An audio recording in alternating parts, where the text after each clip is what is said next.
All right. Welcome, everybody. Really excited about our guest. We got Steve P. Young in the house. He's the founder of App Masters with a mission to be the most effective and affordable app marketing agency. He's worked with top charting apps, global brands, and indie startups alike, and hosts the #1 app marketing YouTube channel by the same name. Welcome to It's Giving Thought Leader.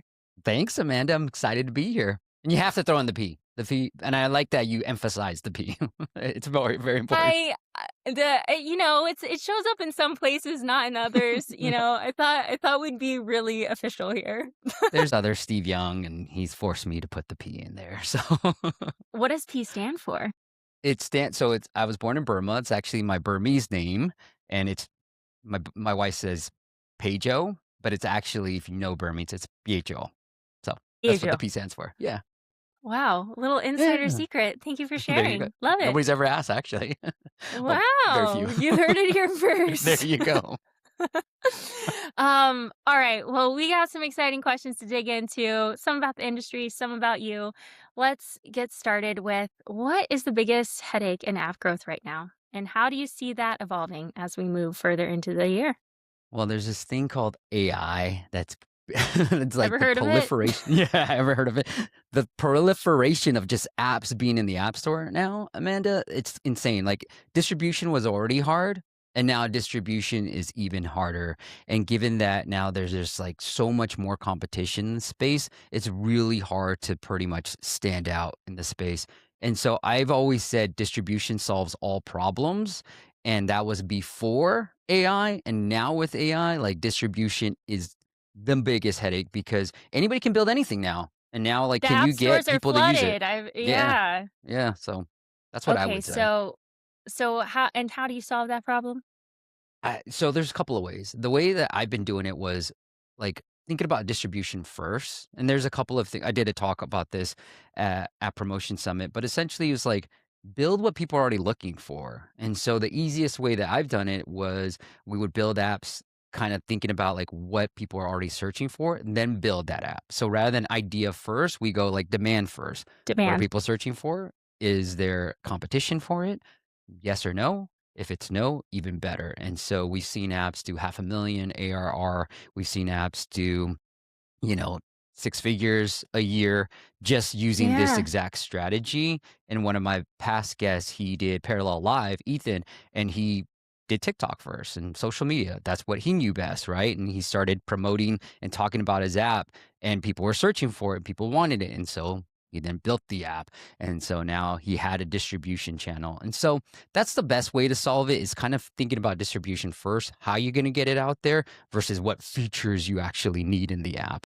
Yeah, that actually reminds me of a story of an artist I like, Somber, who apparently releases like 15 seconds of a song on TikTok. And then if there's demand, he'll go make the rest of the song, which is this exact Interesting. approach. I love it.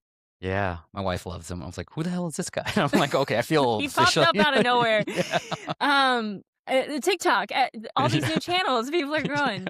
Yeah. Okay, so speaking of ARR and these six-figure companies, what's the #1 app monetization mistake you see teams making today? I hope this is no longer a mistake, but I think monetizing too late.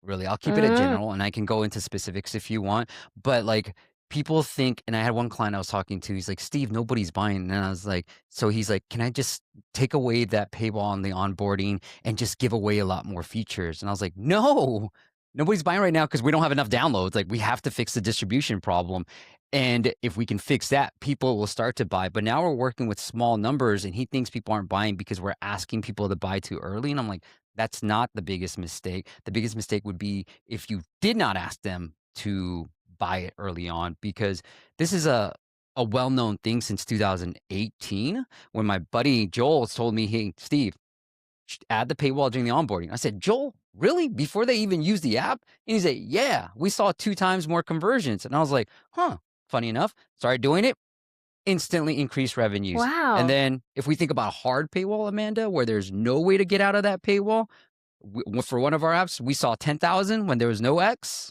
and we saw Uh-huh. 5,000 when there was an X. And guess what? The trial to paid didn't change. So for Interesting. yeah, like, and I'm like, okay. So the #1 at a high level is not trying to monetize early enough. So, talk about the trade-off there. How do you showcase some value up top? Is it in the onboarding flow, kind of giving a sense of what you're about to offer? Yeah, exactly. You said it. I mean, I couldn't have said it any better. Give them like, if it's an educational app or health and fitness, have a longer onboarding where you feel you get user engagement, ask them for a ton of information, and then show the paywall. That The generally works investment. better. Yeah. Yeah. You know it. You know it. Yes. I mean, I've been there. Yeah. Okay. Awesome. You've also talked a lot about Apple Ads, search, and ASO. What's your take on ads coming to Maps? And how I should marketers love it. actually approach Apple's ecosystem today? I love any more opportunity to stay within the App Store. I think Maps is gonna be, like, a little bit different. It seems more like a Facebook type of, like, a push campaign where I Yeah. like Apple Ads because it's more of a pull campaign. People are Okay. searching for something, and you're just saying, "Hey, I exist."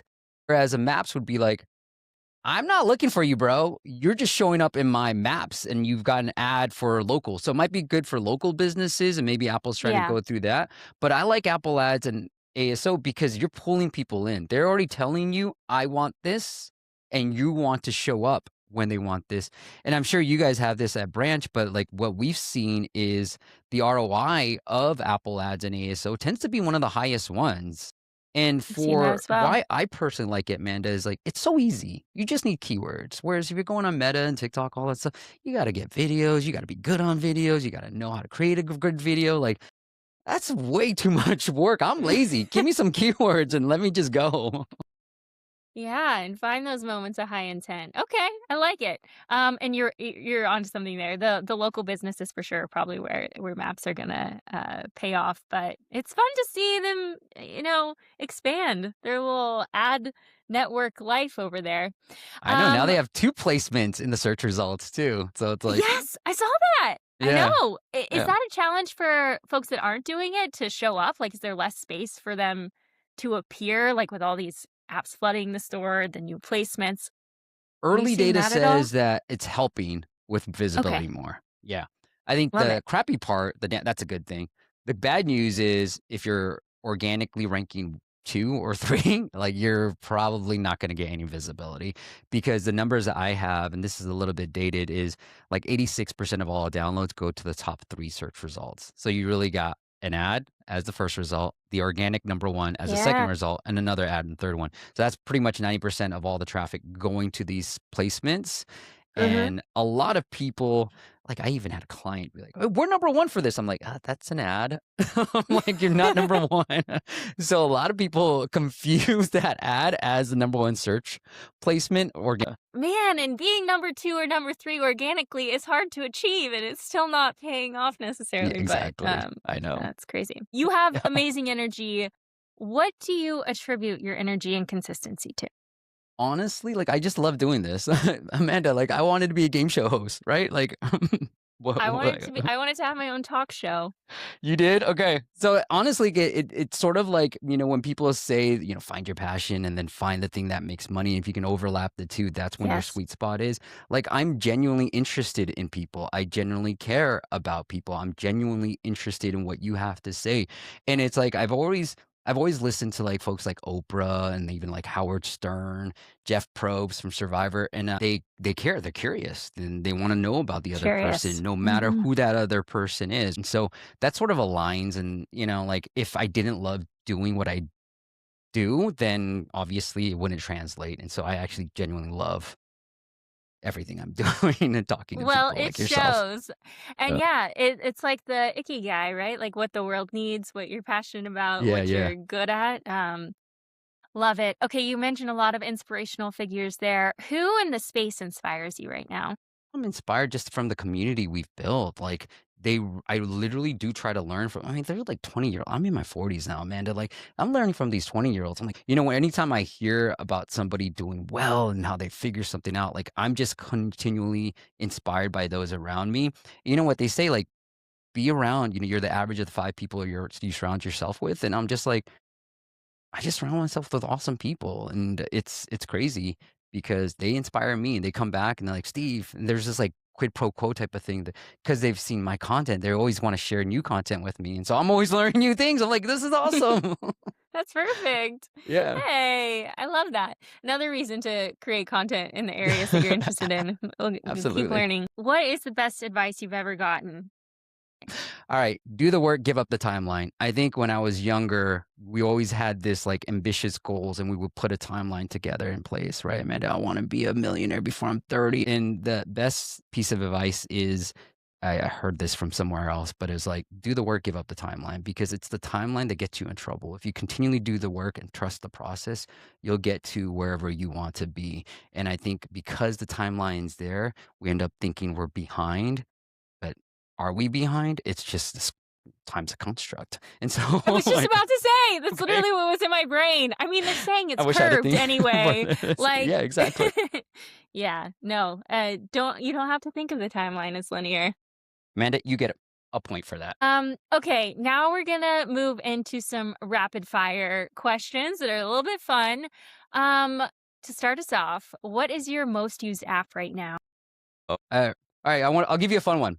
I use Libby. I listen to a lot of audiobooks. I don't like paying for stuff. And so while I have an Audible subscription, I also use Libby a lot, and it connects to your local library book. And I've been into rom-com books, self-help books, business books. I'll try to go through all three because there's only so much self-help I can take at once. And then Yeah, I'll listen it's to nice like to diversify. Like, yeah, I like to read exactly. multiple at a time. So I hear you're a fellow boy band fan. You're a Uh, boy band fan. of course. I Okay. mean, I grew up in the 90s, but there was always the debate, NSYNC or Backstreet Boys.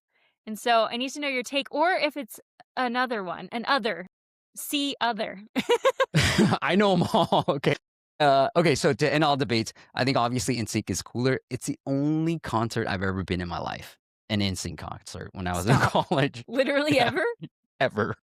I am stunned by this information. Yeah. I have not seen NSYNC live. I have seen Backstreet Boys live, but do you aspire to go to more concerts, or do you like that you've only No, been no, to no. I don't. NSYNC? I'm not a concert going guy. I don't. It Okay. was a fun thing. It was more like a whim, but I do prefer Backstreet Boys because I love the love songs, and so my playlist. I have Too. a boy bands playlist Soft that. spot in my heart for Backstreet Boys, always and forever. What's your favorite?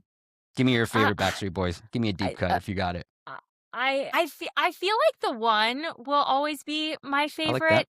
I feel like Shape of Your Heart Mhm. is one that sticks out in memory. I don't know. What about you? I do. I go to Shape of My Heart is my number 2, and I go to No Really? Place. Did you No have these Place. written down? No, no, no. I'm literally looking at my playlist. So I thought maybe you had a sticky note that you kept by you every day of your favorite rankings of Backstreet Boys songs. When That I'm was in a really mood, this is the exciting. playlist I go to. No Place, Um, Shape My Heart, Drowning. wow, Back to great back. stuff. Yeah. Shape of My Heart is both of our number 2. Great. Yeah. Okay. So, you mentioned that you are Burmese. For our foodies in the audience, what is the must-try Burmese dish in your book? It's mohinga. It's I don't eat meat anymore, but there's like a fish. It's a soup. It's very popular, but that would be Yeah. the main thing that most people try. And then the other one is like it's what they call rainbow tea leaf salad, but it's very popular. If you go to any Burmese restaurant, they'll have those 2 dishes always. So one's an appetizer, the rainbow tea salad, and then the other one is called mohinga, but I don't know, you might have to, Can you get it vegetarian? Do they make a my vegetarian mom has version? tried. It's not the Yeah, it's same. not the Yeah. same. One of our last questions. One app growth best practice that you think is wrong or overrated? Oh, wrong or over? I think okay, in my opinion, this is just my opinion.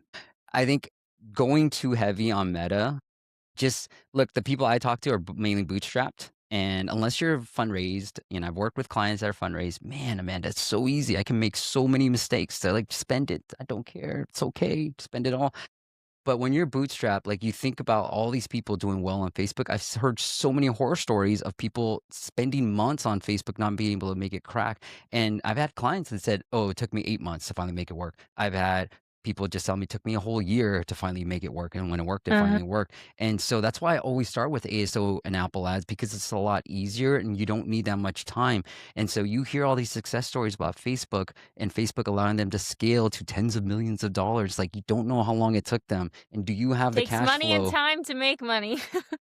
Do you have that? Do you have both? I'm sure you Yeah. have time, but do you have the money to invest in that? And so I don't. It's never my first move. I always try to get something going with ASO and Apple ads, and then use Facebook to actually scale it. Not to say it doesn't work. No, that's very real. Okay, well, This was that pretty awesome. much concludes our time together. Thank you so much for joining. This was a lot of fun.